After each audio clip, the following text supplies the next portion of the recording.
अरे शिवाजी महाराज माणूस म्हणून काय होते आणि आपण काय इंटरप्रिट करतोय त्यांना?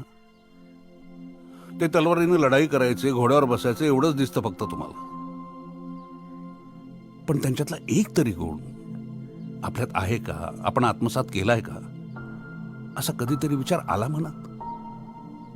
त्या माणसानं कधीही जातपात बघितली नाही आणि त्यांच्याच नावावर त्यांचीच माणसं जातीचं राजकारण करतात. हे बघ, राजांनी अनेक गड बांधले, तसेच कित्येक गड जिंकले सुद्धा, पण कुठल्याही गडाला स्वतःच्या आई वडिलांचं किंवा नातेवाईकांचं नाव नाही दिलं रे. आणि तुम्ही फुटकळ कुठली तरी दीड दमडीची मंडळं काढता चौकात चौकात आणि त्याला आपल्या बापजाद्यांची नावं देता. अरे 3-3 जयंत्या एकाच माणसाच्या, आणि परत त्याच्यातून स्पर्धा, कुणाचा शिवाजी मोठा. वा, फक्त शिवरायांची मूर्ती घरात आणून महाराज आपले होत नाहीत. ते कुठलेही फोटो मूर्ती महाराज आहेत असं नाही.